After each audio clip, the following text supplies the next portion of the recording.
Assalomu alaykum, sevimli sizlar. Bak, uzun vaqt bo'pti ko'rishmagili. Nurg'un shuning bilan vaqti-vaqtida to'g'ri chiqolmay qoldim. Arada uzun vaqt o'tib ketdi. Shu "Qum bosgan shahar" romanimizni o'qiyotgandik. Buning arada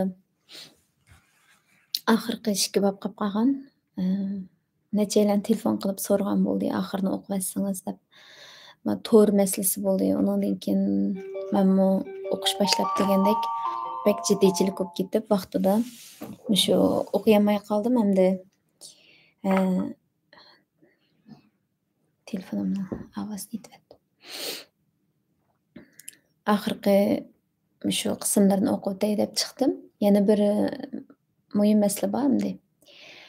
Gerçi yüzdiran ko'rishmasakmi, to'rdagi bu xil uchrashishlar bizni ma'naviy jihatdan bir xil yolg'iz his qilg'izmaydi ekan. Yana bir muhim nuqta shu "Qum bosgan shahar" romanini o'qishni boshlagan vaqtda Uyg'ur tili saviyamizni asliga keltirish va texim yuqori ko'tarishni maqsad qilib shu romanni til nuqtasidanmi hamda ma'nitimi shu Uyg'ur tilininki ishlatish, fasahati, ommaboplik nurg'un jihatlarda nihoyat utuq qozongan bir yozuvchi. Shunday bo'lg'achqa roman muqaddas bir roman. Shu kitobni tanlagan. Uyg'ur tilininki fasahati, ifodalash iqtidorining kuchlikligi, yolg'iz deyotgan gapimizdan Uyg'ur chiqish emas. Balki uning ifodalash iqtidori, kuchi va fasahati deganlarni bek muhim bo'ldi kechiring. Telefonning ovozini aytay.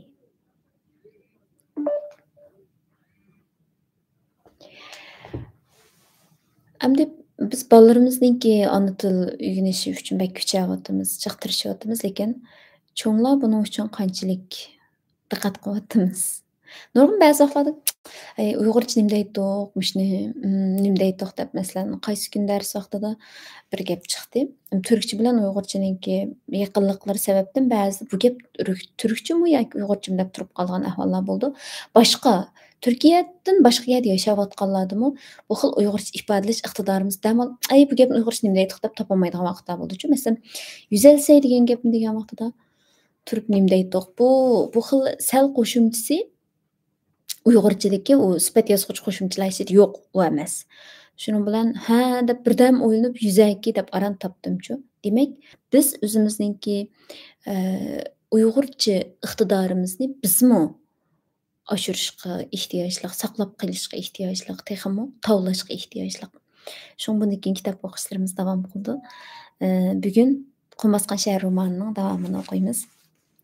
32-bob aytilmagan gap.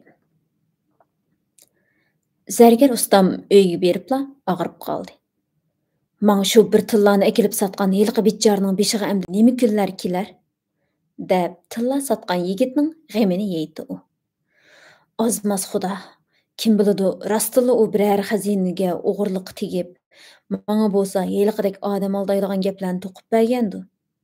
Baratbay degan kazzab uni tutib olgan bo'lsa, barliq mol dunyosini tortib olib, o'zini o'g'ri deb zindonga tutib berishi turganli gap. U chaqda men nim bo'laman? Balki mangam ular o'g'rining milni setib pul qilib singdirib bergan, gunohni mol mulkimni musodara qilib, o'zimni eshak ta'tir mingizib sazoy qilishar. Xudo, qirg'anda shundoq sharmandachiliklarga qilishimdan o'zing saqlag'aysan. Mening gunohsiz ekanligim o'zingga ayon. Nemishqa men shu la'nati tillarni eritib boshqa bir narsa yasab etmadim-a? Uningdan ajoyib sirg'alar, esil uzuklar bitgan bo'ladi. Meni qaysi shayton ozdirdi ha? Nemishqa men u tillarni boshqa odam tepilmagandek Umarboyga sotgandiman. Baratboyga begning shaharga qo'ygan josusi. Umarboy kim? Nima deb u shu bir tal tillarni Baratboyning oldiga ko'tarib boradi deyman. Mayerdagi sirg'a degan gap, nima degan gap? Biladiganlar baha qismiga yozib qo'yinglar. Bek uzun bo'pti-ki anglamag'ali. Ya'ni u ajoyib sirg'alari, esil uzuklar bitgan bo'ladi degandagi sirg'ani so'radim. Ömerbaymo uyiga nihoyat azoblangan holda qaytdi. Ko'p payda olaman deb opirib, Baratboyga bekog'ili tutqizib qo'ygan yiliq tillarni o'ylasa, ichi etishyapti. U zagaga sap kumush tangalarni sanab bergandida, U uyga kelibla yuragini tutib, voy-voylab o'zini ko'piga tashladi. Atrofida paypetek bo'layotgan kichik xotinni qo'pollik bilan qo'g'lab chiqarib xiyolga patdi. Nurdin hoji degan qarining shu tillarni kimdan setib olganligini menga obdaroq tushundirmaganini qara, deb hasratlanatdi u. Undaq tugumas xazinaga uchrab qolgan yalangtoshni o'zimni izlab topmaydimmi? Men uni tutishga odam chiqarib urkitib etmaydim. Tillalarni u qaroqchilardan olamdi yoki qandaqdir bir ishtigalga o'xshaydigan paskin cho'chaklarning ichidan terib olamdi yoki bo'lmasa podsholar yo'shirib qo'ygan sirli xazinalardan o'g'irlab chiqamdi. Uning bilan nima korim? Men faqat uning bilan shirik bo'lsam, shu tugumas xazinalarning o'rnini bilib olsammi bo'ladi.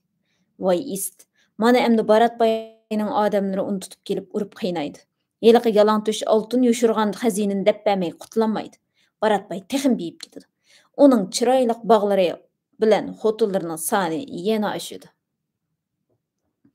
O'ylagan siri Ömer boyning yuragi sanjib og'rishga boshladi. Shu kecha u tovar yotganlar ustida uyoq bu yoqqa o'rilib tuzgirak uxlayolmadi. Tun osmonida yulduzlar ko'ngillik charaqlashatdi.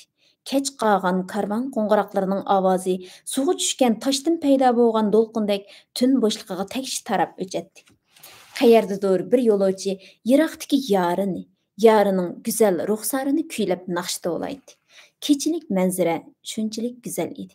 Tabiat o'z tiniqi bilan hammani papilab uyquga undaydi. Lekin Ömerboy oltin vasvasida uxlay olmay azoblanadi. Tang yurishi bilanla u oldirab kiyindida Zaganing uyiga qarab mangdi. Lo'qildab og'riyotgan beshini chekilab olgan Nurdin hoji amdili bomdod namozini tamomlab nashta qilmoqchi bo'lib dasturxonga kelgan edi. Bu so'g'ida Ömerboy paydo bo'ldi. Bir kechada boyning olmidek rang elib turadigan mangizlari solashgan. Uyqusizlikdan ko'zlari qizirib, ko'zining jiyaklari xaltlashib ketgan edi. Xo'sh, qaq sahardalar nima deb keldilar boy? Deb chechildi Zagar usta. Baratboyga josuslik qilib, sizlarga nima yetishmayotidi? Isla, shu xizmatlar uchun Baratboy sizlarga qancha pul to'ladi? Nariga gapni qilyotadigan lojim, deb yoqsini tutdi Ömerboy.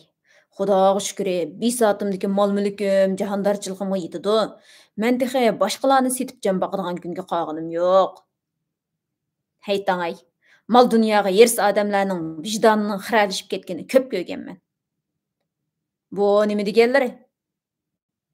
Bu misli shu bir tillarni ko'tarib Baratbayning bo'sog'isini nimaga o'mlab shurlar? Qaraslar, mening sarraf ekanligimni unutib qolmaslar, dedi Ömerboy Zaganing oldida badashqanni qurib o'tirib, men har qanday oltin kumushni olaman-da, yana biriga sotaman.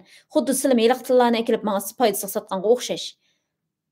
Hamma sarraf oltin kumushni bozordagi yoki dukkonda o'tirib sotsa, sizlar uy-mo'y ko'tarib shurib sotadiganlar-da. Sizlar uning ajoyib bir tilla ekanligini unutib qolmaslar. Ajoyib tillar topsizlar Baratboy so'q qildi keladi-da. Ey, men u kazzab tillar so'q qilamanmi? Sotqilab olgan, deb so'zini davom qildi Ömerboy. Sizlar uning shunda qadimiy zamonlarning tillarlarini setib olib saqlab yurdiganligidan xabarsiz bo'lsizlar kerak. O'zlari ko'rlar. Mendan u yiliq tillarni bego'g'li tatib oldi. Mangib olib ketdi. Yana o'sini chaqirtib kelib, bu tillarning nerdan kelganligi to'g'risida maxfiyatliklarni bilib oldi. Endi u tillarni sizlarga ekilib sotgan yiliq yigitni tutib olsa, xazinaning o'rnini bilib oladi. Odamlar bilan berib boyliqning hammasini o'zidan qilib oldi. Buningga ichilari ichishmamda, nemishqa o tillarni sotgan yigit to'g'risida gapni Baratboyga aytdil deymi? Shu gaplarni menga nemishqa burroq demilar? Sizlar mendan bu to'g'riliq so'rmilar? Deb g'o'dirdi usta. To'g'ri, dedi Ömerboy. Men bu to'g'riliq ochiqcha gap so'rmadim. Buningda mening qanchalik to'g'ri niyatli odam ekanligini pamlislar bo'ldi. Hozir bo'lsa-mu, sizlar menga undaq gaplarni to'liqi bilan aytib bersizlar. Pamilimak degan so'zni jiq ishlatmay unutib qolibdi-ku. U tillarni oldi bilan ikkimiz topgan, tag'olab oltin tug'an xazinalarmi cho'qim bizning bo'lish kerak. Bildingmi? Hurmatli hojim. Shunga sizlar menga rost gap qiysizlar. Zot u tillar nerdan kelgan? Men hamma gapni Baratboyning oldida aytdim-ku, yetmagandek sizlar nimanda qaqsa kelib meni savol so'roq qilaveril deyman. Abla hacım, sizlar mening maqsadimni nimanda tushunmaydiganlar. Biz u xazinlarni Baratbaydan burunroq tepib bilishimiz kerak. Qarasizlar, sizlarning bu o'ylarimlar nima degan tor, nima degan ko'rimsiz. Biz oltinlarni topganda, men hozir bog'liq qo'ruv joyimni sizlarga beribdiman. O'zim texmi ozod yaxshirog'ini olaman. Ko'lima, heliqi Baratbay degan qimmovoz o'g'ri nimda rohat yashaydi. Texi u shuningga shukur qilmay, xazina vajiga bizni burunroq berib qilmoqchi. Sizlarga yana do'konlarga kelib ketib yurgan qiz-cho'konlarning eng chiroyliqlaridan olib beraman. "Manga chiroyli xotinning kirki yo'q, Umarboy", deb terikdi usta. Men qeridim, kuchdan qoldim. Hozir shu qeri mo'miyim mushug'liq qilyotidi manga. Mana sizlar muqaddas joylarni tavob qilgan hurmatli hojimsizlar. Ochiqlar kamsin, qo'zi o'lamdi, qo'ymi? Bu yaratgan egamning irodasiga ish. Men buni mubodo shundoq bo'lsa degan o'yda da'vataman. Yaxshi kunning yomoni bo'lib, ko'zlari yumilg'idek bo'lsa, nazar chiroqlarini katta o'tkazib, qabrlar ustida cho'qim egiz gumbazlarni qurish lozim bo'ladi. Buningga pul ola? Obdaroq o'ylab baqsizlar. Yana unutib qolgan, qilib qolgan gaplar bordu. Ömerboy yo'g'on gavdasini oldiga engishtirib, ustaning og'ziga tikildi. "Qilib qolgan gaplar delima?" deb esiga oldi usta. Katta nazar chirog'i, egiz gumbazlar to'g'risidagi gaplar uni xiyli eritgan edi. Heliqi tillarni sizlarga akilib sotgan yigit aytgan gaplardan unutib qolganlari bormi demoqchiman. Sizlar yashangan odam, biror muhim gap so'zlar aslardan ko'tarilib qolgan bo'lishi mumkin. O'ylab baqsizlar.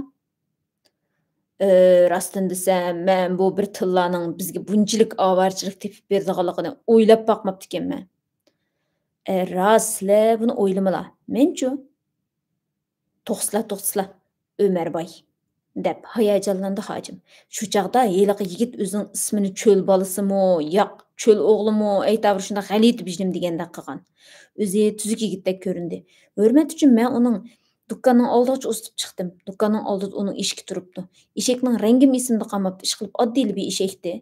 U eshikini minib mang'il taraddud qilganda, "O'g'lim, shunda tilla bo'lsa, yana udilni mening oldimga ekan, yaxshi bor, daq berib rozi qilaman" desam, u mushu tilla tepib olgan yerdagi to'g'roqqa pichqim bilan bir dugulak sizib belgi qilib qo'ygandim. Yana tilla uchirtib qolsam, "Sana kelib sotaman chungda" degan. Bu gaplarni men tunugun Baratboyga dedimmi, demadimmi? Esimda yo'q.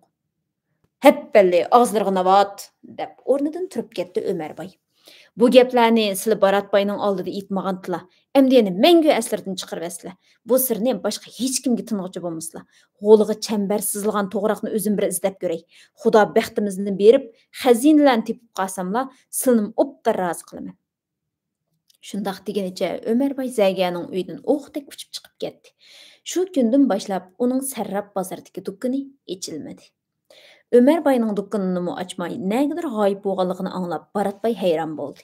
Hamma sirning ochquchi mushu bir tal tillada deb o'ylaydi Baratbay qo'lidagi tillani u yoq bu yoqqa o'rib. Qaragan sir uningdagi siziqlar, yalang'och ayolning surati uni g'alati o'ylarga soladi. Baratbay: "Ajab-a, Ömerboy nega yo'qolib ketadi? Xazinalarni u o'zi yolg'iz izlab chiqib ketdimi yoki Nurdin hojim uningga menga demagan biror uchurini deb berdimi?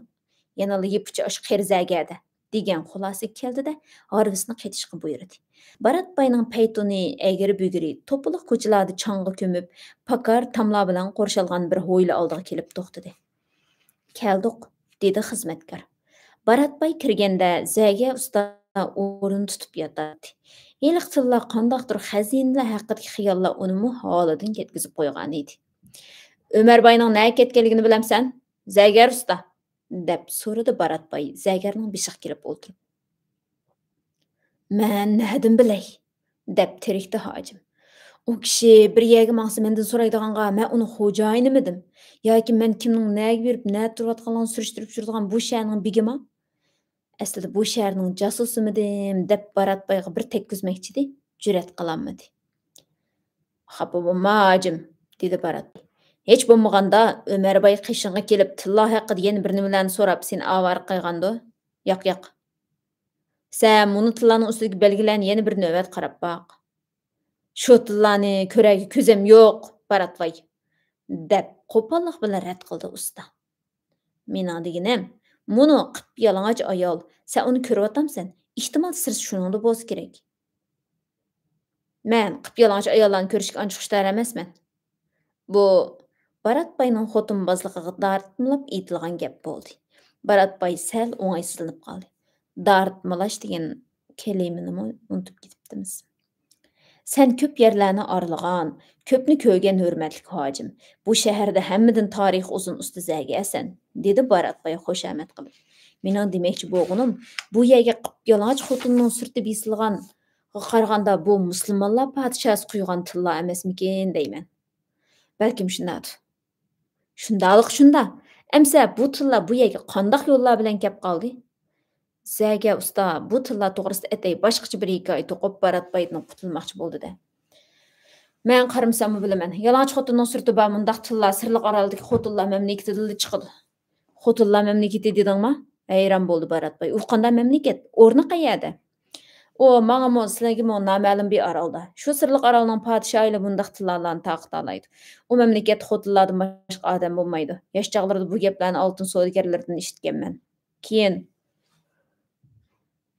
Muqaddas Mekke'ga borganda yiroq ellardan kelgan hojilarning og'zidan mangildim. Ular u g'alit mamlakat to'g'risida sanga nimalarni degan? Savdogarlarning aytishicha, xotinlar mamlakatining podshohiga qarashli bir tup ajoyib daraxt bormish. Uning yupurmoqlari butunlay mushtaq tillardan bo'ladi ekan. Kerak bo'lganda shohning xizmatchilari yilqi daraxtni irg'itib, xuddi biz urib pishqanda uni irg'itib yerga tushirib, sap-sariq uriklarni terib olgandek oltinlarni terib oldi ekan. Ondan ayol podsho uningga mana shundoq tushuniksiz qapartma belgilarni besib pul qilib taqdi ekan. Xudoyo tova devetdi Baratbay. Xotinlar mamlakati to'g'risida bu so'zlar Baratbayning havasini texim qo'zg'ab, uni shirin xiyollarga selib qo'ydi. Butun xalq xotinlardan bo'lgan bundaq mamlakatda ehtimol ajoyib nozinlar to'lib teshib, erga tashna bo'lib zerikib turishadigandu, deb o'yladi u. Agar sen aytgan u orolda erlar bo'lmasa, ular qanday ko'paydi, deb o'z gumonini aytdi Baratbay. Balkim ularga menga o'xshash kelishgan egiz shopburtlar lozim bo'lib turdigandu. Sizga o'xshash ayg'irlarning kirki yo'q, Baratbay, dedi Zaygar. Nemishqa? U yerda xosiyatli bir buloq bormish. Xotinlar shu buloq suvida yuvinsizlar mundar bo'lib qoladi ekan. Tug'ilgan buvoqlarning hammasi qiz bo'ladi ekan. U yerdagi xotinlar er deganning nimaligini, uning nimaga lozim bo'lganligini bilmaydi ekan. Kimiki tasodiban o'g'il tug'ib qo'ysa, g'alati bir nimani tug'ib qo'ygan deb sanalib, oldin qo'g'landi ekan. Ya tova, mo'jizalik olam deb yaqasini tutdi Baratbay va u xotinlar mamlakatiga bir amal qilib yoshirincha berib beqish xiyolidan darhol voz kechdi. Chunki u o'zimi shu kunlarda xotinlarga ulgurolmay va xotinlar orasidagi mojarolarni kelishtirolmay xeyli jafolarni tortib o'tadi. Ko'ch-ko'chalar xotinlar bilan to'lgan mamlakatga berish deganlik o'zini o'limga tutib berish degan gapda. Ammo u mamlakatning yiliqi oltin to'kilib turadigan darxi bo'ladigan daraxtga. Agar sen aytgandek xotinlar mamlakati degan rostli bor bo'lsa, deb so'zni davom qildi Baratbay. Dunyodagi shuncha qudratli podshohliklar nimishqa uniga hujum qilib, ularning yiliqi oltin to'kilib turadigan daraxtlarini tortib olmaydi. Zaga Baratbayning balladi savoliga kulib qo'ydi. Bu sirliq orolga yetib bormoq uchun nurg'un bedel to'lamakka to'g'ri keladi, deb tushuntirdi Zaygar. Mubodo bir kuchli podshohlik xotinlar mamlakatiga besib kirib, ular bilan jang qilib, yengilib qolsa sharmanda bo'ladi. Yengib olsa hech bir sharaf qozonolmaydi. Xuddi sizlar bilan mening xotinlarimizni urib dumbalig'inimiz bizga sharaf keltirmagandek bir ish. Undaqda sen degan yiliq sirliq orol hech kim bora olmaydigan bo'lsa, sen xotinlar mamlakatining deb hukm qilib olgan bu birdan tillar nerdan bu yerga kelib qoladi? Dunyoda dedi Nurdin ajim. Savdiga degan bir xalqlarning borlig'ini unutib qolmasizlar. Bu xalqni Xudo yaratgan shaytonlardan xosli ikkinchi o'rinda turadigan shayton desam bo'ladi. Yoki ular odam bilan shaytonning aralashmasidan turalgan bir nimalar bo'lishi mumkin. Dunyoda ularning oyog'i tegmaydigan yer bo'lmaydi. Iliq orolga mana shundaq shular yetib bora oladi.